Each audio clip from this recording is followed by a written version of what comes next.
Hello student, मैं बाबा इरशाद Naqvi, account teacher. आज issue of shares का पार्ट 7 है और आज के पार्ट में मैं आपको ओवर सब्सक्रिप्शन ऑफ शेयर्स के टॉपिक को एक्सप्लेन करूंगा। ओवर सब्सक्रिप्शन ऑफ शेयर्स क्या होता है कि कंपनी के पास जितने शेयर्स होते हैं तो उससे ज़्यादा पब्लिक जो है अप्लाइड कर लेती है, तो हम ज़्यादा पब्लिक को इशू कर लेते हैं। तो यहाँ पे पहले तो ये प्रॉब्लम क्रिएट होती क्यों है, सबसे पहले तो ये समझना होगा।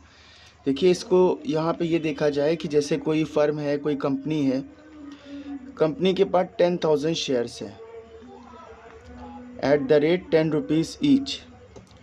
तो ये 1 लाख रुपीज़ टोटल हो गए, 1 लाख रुपीज़ की शेयर कैपिटल हो गई, ये शेयर कैपिटल हो गई। एक यहाँ पे है कि हमने कंप्लीट शेयर्स इशू कर दिए, मतलब टोटल शेयर्स पब्लिक को सब्सक्राइब कर दिए, जितने शेयर्स थे उतने शेयर्स कर दिए। तो मेरे पास ये टोटल शेयर्स हमने इशू कर दिए, टोटल शेयर्स इशू यहाँ पे कर दिए, 10,000 के टोटल हो गए, यानी जितने शेयर्स थे टोटल पब्लिक को इशू कर दिए।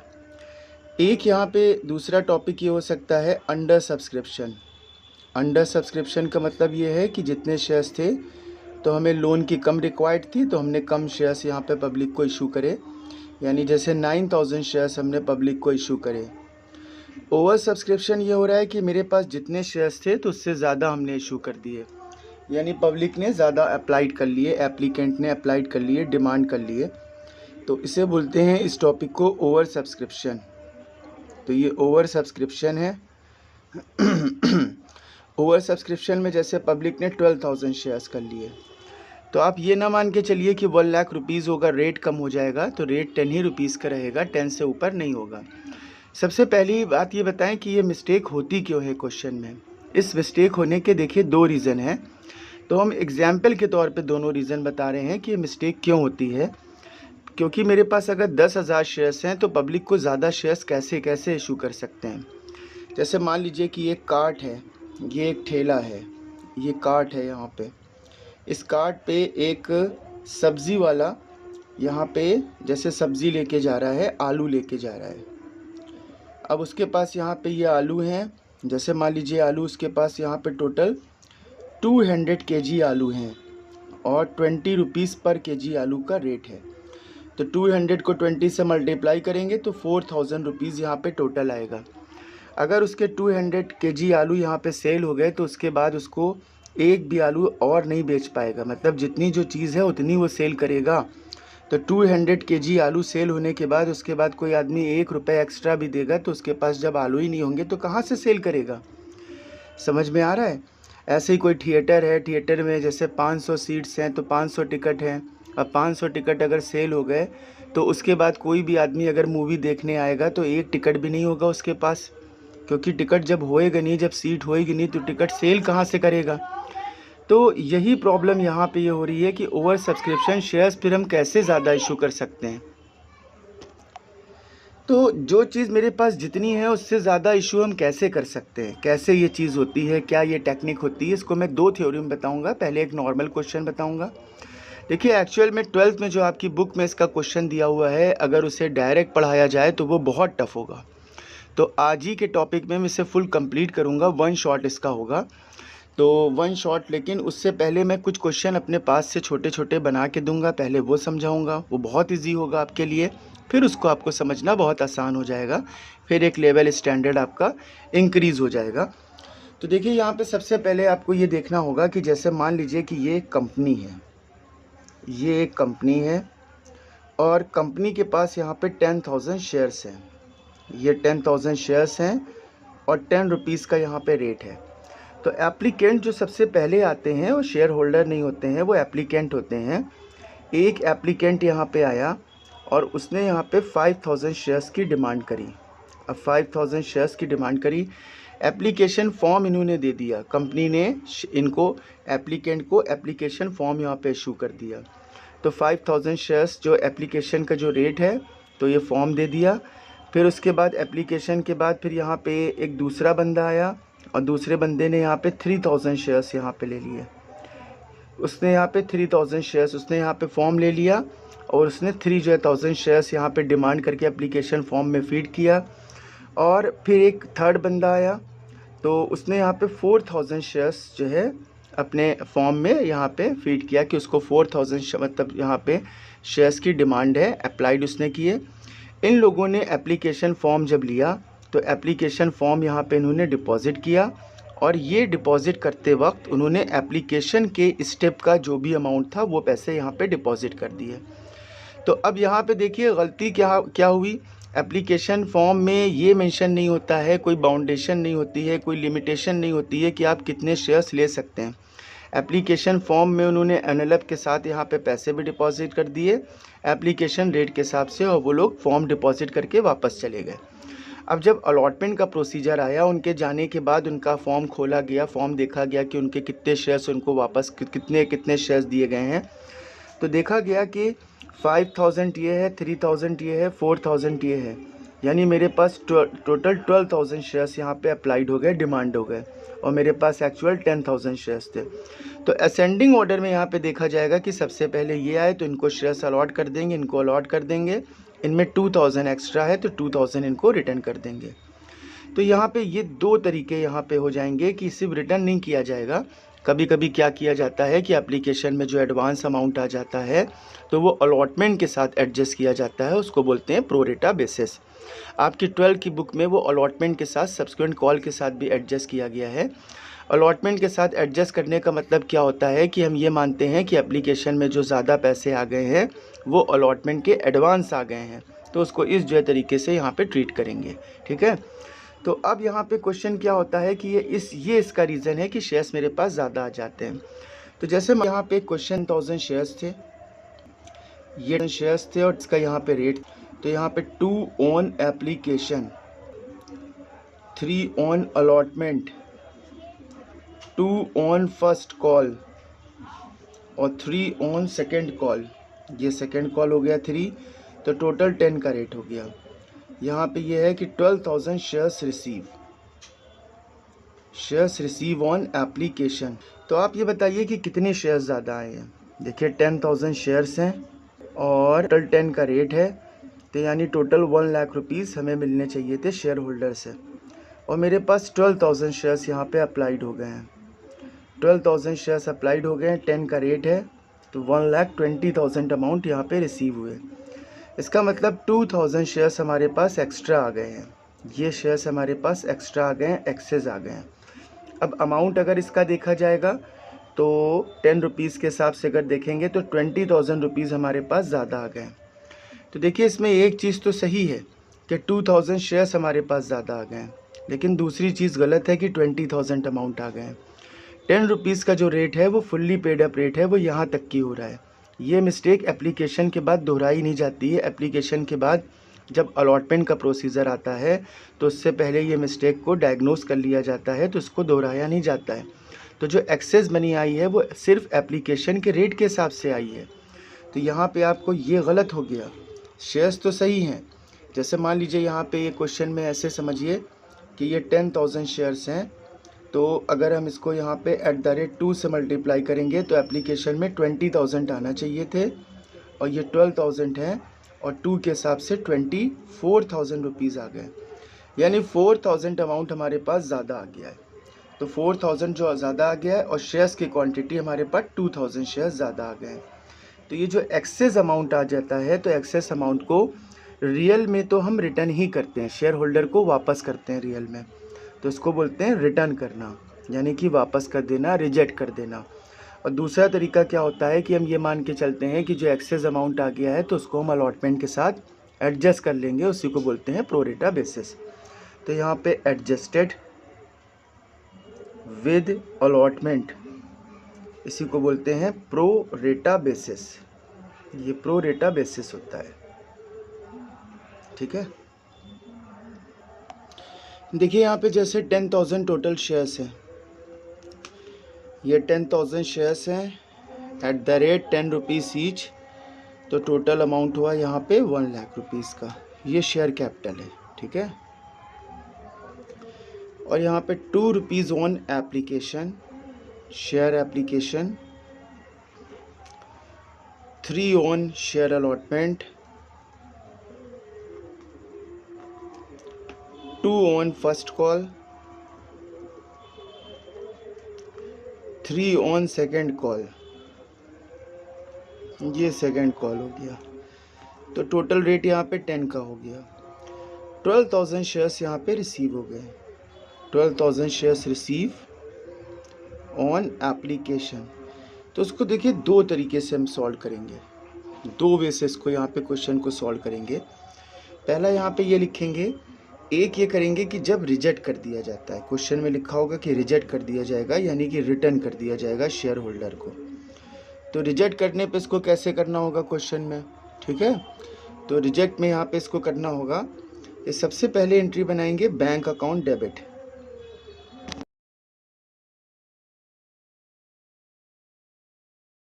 यहाँ पे जो एंट्री बनेगी तो ये बैंक अकाउंट होगा, और बैंक अकाउंट में यहाँ पे 12,000 शेयर्स हैं। टू शेयर एप्लीकेशन, और 12,000 का रेट कितना है, 2 का रेट है। तो यहाँ पे 24,000 यहाँ लिखेंगे और 24,000 यहाँ लिखेंगे। अब जो दूसरी एंट्री होगी तो यहाँ पे लिखेंगे शेयर एप्लीकेशन, ये शेयर एप्लीकेशन होगा, और यहाँ पे लिखेंगे टू शेयर कैपिटल। देखिए हम यहाँ पे क्या लिखेंगे, ओरिजिनल शेयर्स से शेयर्स लिखेंगे। तो एक्चुअल शेयर्स मेरे कितने हैं, अलॉटेड शेयर्स 10,000, अप्लाइड शेयर्स 12,000। यहाँ पे एक्चुअल शेयर्स अलॉटेड लिखेंगे 10,000 और 2 से मल्टीप्लाई करेंगे तो ये 20,000 हो जाएगा, और यहाँ पे भी 20,000 कर देंगे। इसके बाद ये एप्लीकेशन की एंट्री हो गई 2। अब जब शेयर एप्लीकेशन को हमें ये पैसे रिटर्न करना है, ये वो टॉपिक बता रहे हैं जिसमें जो एक्सेस शेयर्स आए हैं तो हमें वो रिटर्न करना है। तो यहाँ पे शेयर एप्लीकेंट अमाउंट रिसीव कर रहा है, तो यहाँ लिखेंगे शेयर एप्लीकेशन।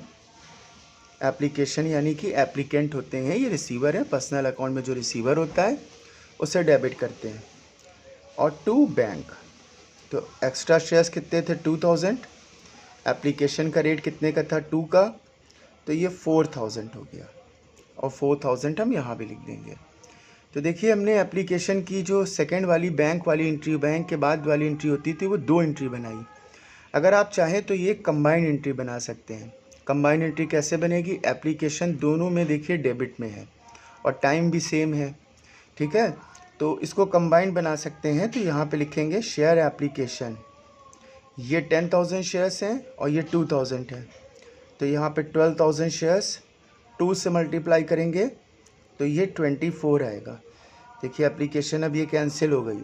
अब यहाँ पे शेयर कैपिटल, ये यहाँ पे लिखी शेयर कैपिटल, और यहाँ पे शेयर्स की वैल्यू है 10,000। 10 को 2 से मल्टीप्लाई किया तो ये 20 आ गया। ये देखिए शेयर कैपिटल क्रेडिट में था। अब ये टू बैंक, अब टू बैंक हमारे पास 2,000 शेयर्स एक्स्ट्रा थे, इसको 2 से मल्टीप्लाई करेंगे तो 4,000 आ गया। अब इसके बाद की जो एंट्री करेंगे वो सब नॉर्मल एंट्री करेंगे, सब में 10,000 शेयर्स लेंगे। 3 का रेट होगा अलॉटमेंट का, 2 होगा फर्स्ट कॉल का, 3 होगा सेकंड कॉल का। नॉर्मल तरीके से इसमें क्वेश्चन अब आगे होगा। तो ये वो वाला टॉपिक था जो एक्स्ट्रा शेयर्स आते हैं तब उनको रिटर्न कर दिया जाता है। अब इसमें दूसरा टॉपिक बताने वाले हैं कि अलॉटमेंट के साथ एडजस्ट करना, यानी कि अलॉटमेंट के पैसे एप्लीकेशन में एडवांस आ गए हैं ये मान के चलना, इसको और बोलते हैं प्रो रेटा बेसिस। तो यहाँ पे कह रहे हैं कि extra shares adjusted with allotment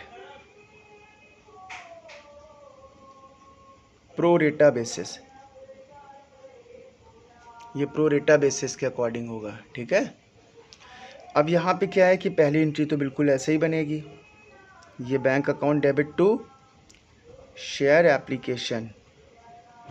तो देखिए यहाँ पे 12,000 शेयर्स जो टोटल आए थे वो, और 2 का रेट था, तो 24,000 इधर और 24,000 इधर। उसके बाद फिर यहाँ पे दूसरी एंट्री भी देखिए बिल्कुल सेम बनेगी, share application to share capital. तो यहाँ पे जो एक्चुअल शेयर्स थे, अलॉटेड शेयर्स थे, 10 को 2 से मल्टीप्लाई करेंगे तो 20,000 इधर और 20 इधर। अब ये वाली एंट्री जो बनाई थी ये देखिए कैसे बनाई, यहाँ पे शेयर एप्लीकेशन जहाँ पे बैंक लिखा है तो अब इसको रिटर्न नहीं कर रहे हैं, तो इसको शेयर अलॉटमेंट में ट्रांसफ़र कर रहे हैं। तो यहाँ पे अलॉटमेंट लिखेंगे, यानी ये 2000 शेयर्स को 2 से मल्टीप्लाई करेंगे तो 4000 आएगा, और 4 यहाँ भी आएगा। तो इसकी भी एक कंबाइंड एंट्री बन सकती है। तो ये एंट्री नहीं बनेगी जो ये थी, तो एक एंट्री ये बनेगी, एक ये पास होगी, फिर अलॉटमेंट की होंगी। तो इसकी भी एक कंबाइंड एंट्री यहाँ पे बन सकती है। तो देखिए एप्लीकेशन को हम यहाँ पे डेबिट कर दें, ये दोनों एप्लीकेशन जो ये अमाउंट है, तो ये 24,000 लिख दें। फिर ये शेयर कैपिटल को यहाँ पे लिख दें 2 शेयर कैपिटल, ये कैपिटल का अमाउंट यहाँ पे 20,000 कर दें। फिर यहाँ पे जो बैंक की बनाई थी, तो बैंक की जगह यहाँ पे लिख दें शेयर अलॉटमेंट, ये अलॉटमेंट के 4000 कर दें। तो ये एंट्री हमारी नहीं बनेगी। अच्छा, जब रिजेक्ट यहाँ पे कर रहे थे, रिटर्न कर रहे थे, तो बाकी एंट्रियाँ नॉर्मल बन रही थी, लेकिन जब अलॉटमेंट के साथ करेंगे तो ये कॉल्स इन एडवांस की तरीके से ट्रीट होगा। यानी एप्लीकेशन में जो पैसे आ गए हैं, तो आप जब अलॉटमेंट की बैंक की एंट्री करेंगे, तो जो पैसे एडवांस आ गए हैं तो उसको अलॉटमेंट की बैंक की एंट्री में माइनस कर देंगे। हम ये मानेंगे कि अलॉटमेंट के पैसे एप्लीकेशन में एडवांस आ गए हैं। तो देखिए आगे की एंट्री इसकी कैसे बनेगी। अब अलॉटमेंट की एंट्री फर्स्ट जो होगी तो वो नॉर्मल होगी, यहाँ पे होगा शेयर अलॉटमेंट 2 शेयर कैपिटल। अब ये 10,000 शेयर्स है, 3 का रेट है, तो ये 30,000 अमाउंट होगा। अब ओरिजिनल शेयर्स लिखे जाएंगे। जब इसकी बैंक की एंट्री करी जाएगी तो bank account debit to share allotment. Allotment में 4,000 एप्लीकेशन के साथ एडवांस दे दिए गए थे, तो 4,000 इससे माइनस कर देंगे तो ये बचेगा 26,000 यहाँ बचेगा। या दूसरा तरीका इसका ये है कि यहाँ पे आप 30,000 लिखिए और यहाँ पे लिखिए कॉल्स इन एडवांस 4,000 यहाँ पे कर दीजिए, तब भी 26,000 ही अमाउंट आपका आएगा। चलिए 12th की बुक से, जो अकाउंट की बुक है, उससे इसको क्वेश्चन को समझते हैं। उसमें थोड़ा सा और इसमें नई चीज़ें हैं, तो इसको देखते हैं कि इसमें कैसे यहाँ पे किया जाएगा। जैसे यहाँ पे मान के चलते हैं कि क्वेश्चन में यहाँ पे टोटल 30,000 शेयर्स हैं, ठीक है, ये 30,000 टोटल शेयर्स हैं और इसका रेट है 10 रुपीज़ ईच, और 3 on application, 2 on allotment, 2.5 on first call और 2.5 ऑन सेकेंड कॉल। तो ये टोटल 10 रुपीज़ का रेट हो गया, ठीक है। अब यहाँ पे है एप्लीकेशन,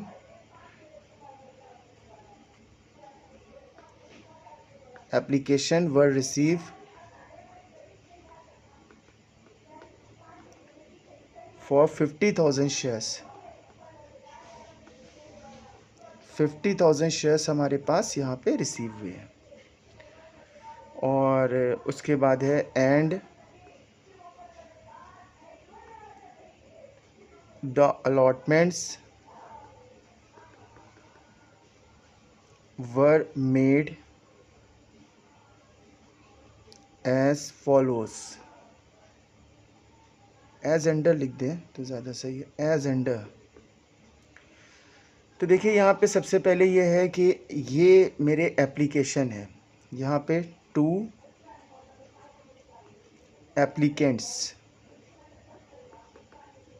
एप्लीकेंट्स में लिखे हैं एप्लीकेंट्स फॉर 24,000 शेयर्स, जिसमें से हमने फुल अलॉट कर लिए। उसके बाद फिर यहाँ पे लिखा हुआ है 2 applicants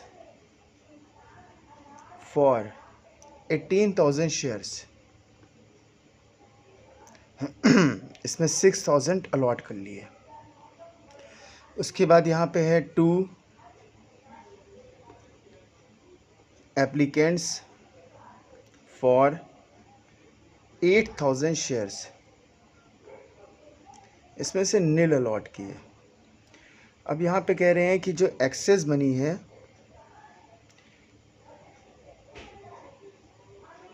excess money received on application was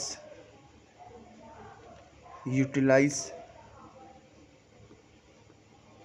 towards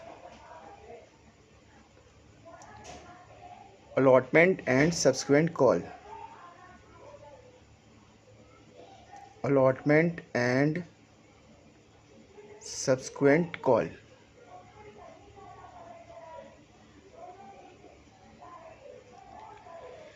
अब इंटरेस्ट वगैरह इसमें नहीं बता रहे हैं, अभी इसको नॉर्मल तरीके से यहाँ पे समझा रहे हैं। तो सबसे पहले देखिए ये मेरा क्वेश्चन है। अब ये क्वेश्चन को यहाँ पे देखिए कि मेरे पास टोटल शेयर्स हैं कितने। देखिए ये मेरे पास हैं अप्लाइड शेयर्स, अब ये आंसर का वो बना रहे हैं, और ये अलॉटेड शेयर्स, ये अप्लाइड शेयर्स हैं, ये अलॉटेड शेयर्स हैं, और ये होगा नॉट अलॉटेड। तो अप्लाइड कितने शेयर्स टोटल हुए हैं? अप्लाइड टोटल हुए हैं 50,000 शेयर्स। ये 50,000 शेयर्स यहाँ पे अप्लाइड हुए हैं। अप्लाइड के बाद अलॉट कितने हो सकते हैं? जितने एक्चुअल शेयर्स मेरे पास हैं उतने ही हम अलॉट कर सकते हैं। तो ये 30,000 मेरे अलॉट शेयर्स हैं। अब नॉट अलॉटेड कितने होंगे? 50 में 30 माइनस कर देंगे, 20,000। अब इसी में रिटर्न है और इसी में अलॉटमेंट और सब्सिक्वेंट कॉल के साथ एडजस्ट है। अब इसको क्लासिफाइड देखिए कैसे किया गया है। यहाँ पे क्लासिफिकेशन इसका करते हैं। सबसे पहले आप ये देखिए कि मेरे पास टोटल 50,000 शेयर्स थे, 30,000 यहाँ पे टोटल शेयर्स थे। 30,000 शेयर्स में जो अप्लाइड हुए यहाँ पे एप्लीकेंट से, जो यहाँ पे अप्लाइड किए गए तो 24,000 किए गए, और 24,000 को हमने फुल अलॉट कर दिया, यानी कि रिटर्न या अलॉटमेंट के साथ कोई भी एडजस्ट नहीं हुआ है। अब उसके बाद यहाँ पे 24,000 शेयर्स मेरे पास चले गए। अब मेरे पास सिर्फ 6,000 शेयर्स हैं। अब जितने भी अप्लाइड होंगे तो मेरे पास शेयर्स कितने हैं? यहाँ पे 6,000 ही अलॉट कर सकते हैं। तो सेकंड में यहाँ पे बताया है कि 18,000 शेयर्स यहाँ पे अप्लाइड हुए, जिसमें 6,000 शेयर्स हमने अलॉट कर दिए और 12,000 शेयर्स हमारे नॉट अलॉटेड हुए। उसके बाद फिर यहाँ पे थर्ड कैटेगरी ये दी हुई है कि 8,000 शेयर्स फिर डिमांड हुए। अब 8,000 में कुछ भी हमने अलॉटेड नहीं किए, ये पूरे 8,000 हमने यहाँ पे क्या कर दिए? इसको नॉट अलॉटेड किए। तो अब यहाँ पे मेरे पास एक्सेस शेयर्स आए कितने हैं? देखिए एक्सेस शेयर्स मेरे पास कितने हुए? मेरे पास टोटल जो शेयर्स की क्वांटिटी थी वो 30,000 शेयर्स थे। 50,000 शेयर्स आ गए, यानी 20,000 शेयर्स मेरे पास एक्सेस आ गए।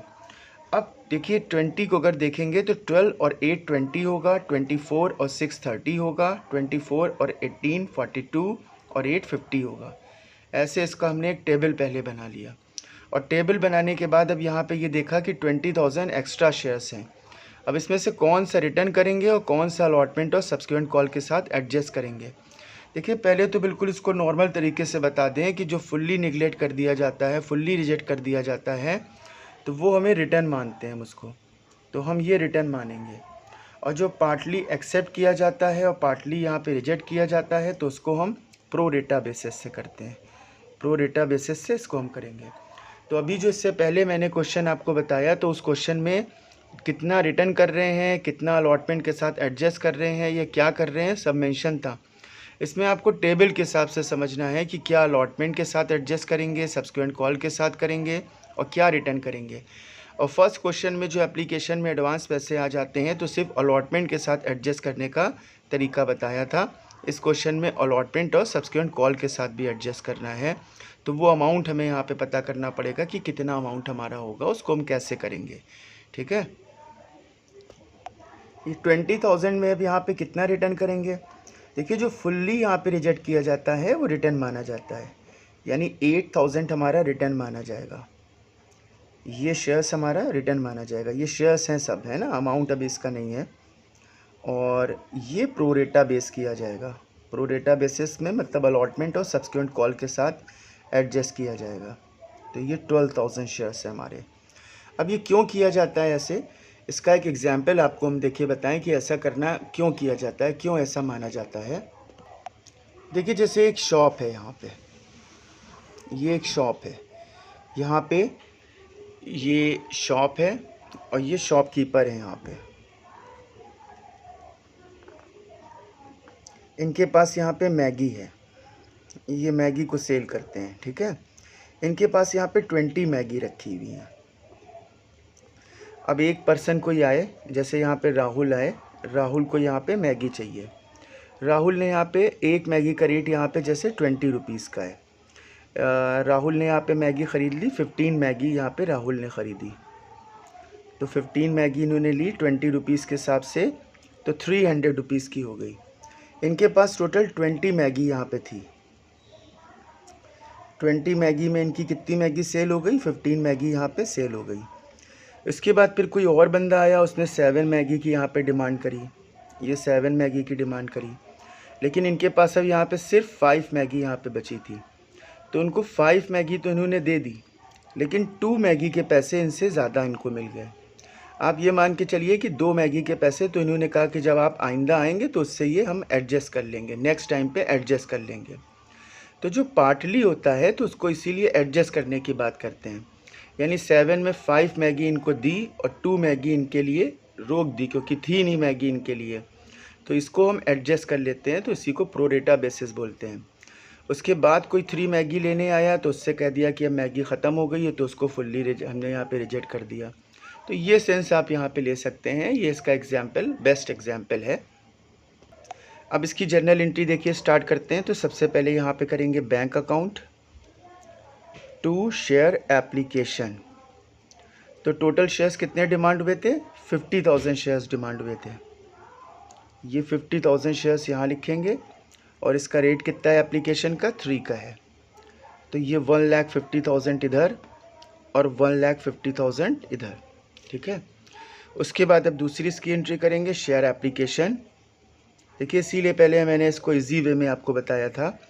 तो यहाँ पे लिखा 50,000 शेयर्स, 3 से मल्टीप्लाई किया तो ये 1,50,000 हो गया। अब 1,50,000 में फिर यहाँ पे इसकी दूसरी एंट्री होगी टू शेयर अलॉटमेंट। ये अलॉटमेंट की इसकी एंट्री होगी। अब अलॉटमेंट की नहीं, कैपिटल की होगी। तो टू शेयर कैपिटल की एंट्री होगी। कैपिटल में ओरिजिनल शेयर्स आप लिख दीजिए 30,000 शेयर्स, और 30,000 शेयर्स को एप्लीकेशन का रेट है 3 का, तो ये 90,000 रुपीज़ यहाँ लिख दीजिए। ये 90,000 हो गया। उसके बाद अब जितना इसमें अलॉटमेंट के साथ एडजस्ट किया जा रहा है तो इसको लिखिए शेयर अलॉटमेंट। अलॉटमेंट के साथ यहाँ पे कितना किया जा रहा है? सबसे पहले यहाँ पे अलॉटमेंट वाला भी छोड़ देते हैं। ये अलॉटमेंट के साथ हम मान लेते हैं कि जैसे पूरा अलॉटमेंट के साथ कर रहे हैं 12,000 का, जैसे पहले क्वेश्चन में बताया था, जबकि इसमें सब्सिक्वेंट कॉल के साथ कहा गया है। तो 12 को 3 से मल्टीप्लाई करेंगे तो ये 36,000 हो गया। यानी हम ये मान रहे हैं कि एप्लीकेशन के पैसे में जो पैसे आए हैं ये अलॉटमेंट के एडवांस आ गया। उसके बाद फिर हमने यहाँ पे किया टू शेयर, तो टू बैंक किया, जितना रिटर्न कर दिया। तो रिटर्न इसमें से कितना किया है? 8,000 शेयर्स रिटर्न किया है। 8,000 को 3 से मल्टीप्लाई किया तो ये 24,000 हो गया, ठीक है। अब यहाँ पे इस क्वेश्चन में अगर सिर्फ अलॉटमेंट के साथ एडजस्ट करने की बात होती तो ये एंट्री बनती। इसमें यहाँ पे लिखा है कि सब्सिक्वेंट कॉल के साथ भी करना है, तो ये एंट्री मेरी गलत हो गई। ये जो एंट्री है ये गलत हो गई। तो हमें इसको यहाँ पे किससे करना है? शेयर अलॉटमेंट के साथ भी करना है एडजस्ट, शेयर फर्स्ट कॉल के साथ भी करना है। हमें ये मानना है कि फ़र्स्ट कॉल के भी एडवांस पैसे आ गए हैं, और शेयर सेकेंड कॉल के साथ भी हमें एडवांस मान के करना है। तो अब यहाँ पे ये अमाउंट हम कैसे सेट करेंगे कि किस चीज़ के साथ जो अमाउंट एक्सेस आया है तो कितना अमाउंट अलॉटमेंट के साथ एडजस्ट करेंगे, कितना फ़र्स्ट कॉल के साथ करेंगे, कितना सेकंड कॉल के साथ करेंगे। देखिए मेरे पास जो अलॉटमेंट का पैसा मान रहे हैं, जो 8,000 तो रिजेक्ट कर दिया था, टोटल यहाँ पे 50,000 था। 50 में अप्लाइड हुआ था, 30,000 शेयर्स हमारे पास था जो अलॉट किया था, 20 एक्स्ट्रा आ गया था। 20 में 8,000 हमने यहाँ पे रिटर्न कर दिया था। ये 8,000 शेयर्स हमने रिटर्न कर दिया था, और 12,000 शेयर्स हमने अलॉटमेंट और सब्सिक्वेंट कॉल के साथ एडजस्ट किया था, तो उसको प्रोरेटा बेस बोलेंगे। अब 12,000 शेयर्स का अमाउंट कितना होगा? 12 को 3 से करेंगे तो 36,000 रुपीज़ होगा। अब हमें अलॉटमेंट के साथ इसमें कितना एडजस्ट करना है? अब देखिए अलॉटमेंट के साथ एडजस्ट करने का तरीका यहाँ पे देखिए, आप ये वाले शेयर्स लीजिए जो शेयर्स हमने अलॉट किए हैं पार्टली, ये 6,000 अलॉट किए थे, ये वाले शेयर्स लीजिए। ये जो 6,000 हमने अलॉट किए थे ये वाले शेयर्स मानिए, इसको आप लेंगे। यानी 18 अप्लाइड हुए थे, 6 अलॉट किए थे, 12,000 प्रोरेटा बेसिस थे। तो ये 6,000 शेयर्स को हम यहाँ पे लेते हैं। तो देखिए यहाँ पे 6000 शेयर्स हमने यहाँ पे लिए, तो 6000 को अलॉटमेंट के रेट से मल्टीप्लाई किया। अलॉटमेंट का रेट है 2.5 का है, अलॉटमेंट का रेट है 2.5 का है। या अलॉटमेंट का रेट देख लेते हैं कितने का है। अलॉटमेंट का रेट यहाँ पे 2 का है, तो 2 का रेट है, तो अलॉटमेंट के साथ हमारे 12,000 अमाउंट यहाँ पे एडजस्ट किए जाएंगे। अब 24,000 एक्सेस अमाउंट हमारे यहाँ पे बच रहे हैं। अब फर्स्ट कॉल का रेट देखेंगे कितने का है। अब ये 6000 शेयर्स हैं, तो फर्स्ट कॉल का रेट यहाँ पे है 2.5 का है। तो फर्स्ट कॉल में यहाँ पे कितने करे जाएंगे, 15,000 किए जाएंगे। अब मेरे पास 9,000 अमाउंट बच रहा है। अब सेकंड कॉल का रेट कितने का है। सेकंड कॉल का रेट यहाँ पे शेयर सब में वही 6000 लेंगे, 2.5 का है। इस हिसाब से तो 15 आएगा, लेकिन अब एक्सेस सिर्फ मेरा 9,000 है, तो जो बच रहा है तो हमें वही मानना पड़ेगा 9,000। तो यानी अलॉटमेंट के एप्लीकेशन में जो एडवांस आए हैं वो 12,000 आए हैं। फर्स्ट कॉल के जो एप्लीकेशन में एडवांस आए हैं वो 15,000 आए हैं, और सेकंड कॉल के जो आए हैं वो 9,000 आए हैं। तो ये वाले अलॉटमेंट के साथ यहाँ पे लिखेंगे 12,000, और ये 15,000, और ये 9,000। लेकिन अभी भी ये गलत है। इस क्वेश्चन में यहाँ पे करते क्या है कि ये फर्स्ट और सेकंड कॉल को एक साथ नहीं लिखते हैं, अलग अलग नहीं लिखते हैं ऐसे। इसको हम यहाँ पे लिखेंगे कॉल्स इन एडवांस के नाम से। ये जान के गलत कर रहे हैं ताकि आपको समझ में आए। अगर हम डायरेक्ट वैसे कर देंगे तो इसको लिखेंगे कॉल्स इन एडवांस के नाम से, और ये 15 और 9 टोटल ऐड करके लिखेंगे, तो यहाँ पे होगा ये 24,000। अब जब अलॉटमेंट की एंट्री बनाएंगे तो यहाँ लिखेंगे share allotment to share capital. तो देखिए 30,000 को 2 से मल्टीप्लाई करेंगे तो आएगा 60,000। अब 60,000 में अलॉटमेंट का अमाउंट कितना था, तो यहाँ पे लिखेंगे bank account to share allotment. Allotment में हमने कितने एडजस्ट किए थे, यहाँ पे 12,000 किए थे। 12 इससे माइनस कर देंगे तो ये 48,000 आ जाएगा। अब इसके बाद यहाँ पे फर्स्ट कॉल की एंट्री करेंगे। तो देखिए फर्स्ट कॉल की जब एंट्री होगी तो यहाँ लिखेंगे share first call to share capital. First 30 को 2.5 से करेंगे तो 75,000 आएगा। और फिर यहाँ पे बैंक अकाउंट लिखेंगे टू शेयर फर्स्ट कॉल। अब इसके साथ कितने अमाउंट एडजस्ट हुआ था, यहाँ पे 15,000 हुआ था। तो चाहे आप यहाँ 75 लिखिए, कॉल से एडवांस 15 लिखिए, तब 60 लिख दीजिए, या डायरेक्ट माइनस कर दीजिए, कोई उसमें अलग बात नहीं है। तो ये डिफरेंस कर देते हैं एंट्री में। ये फर्स्ट कॉल की एंट्री हो गई 60। अब यहाँ पे बनाएंगे share second call to share capital.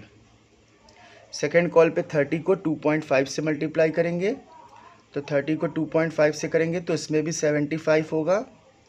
इसकी जब बैंक की एंट्री बनाएंगे तो इसकी बैंक की एंट्री यहाँ पे bank account debit to share second call. इसमें 9,000 एडजस्ट हुआ था, तो 9,000 के लिए इसमें माइनस करेंगे तो ये 66,000 आएगा। तो 66,000 यहाँ लिखेंगे। अब ये मेरा ओवर जो है सब्सक्रिप्शन टॉपिक ख़त्म हो गया।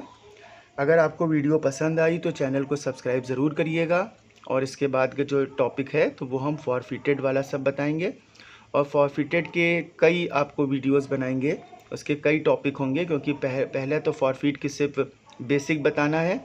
और रिक्वेस्ट आपसे ये है कि इशू ऑफ शेयर्स का पार्ट 1 से देखिए। Thank you so much.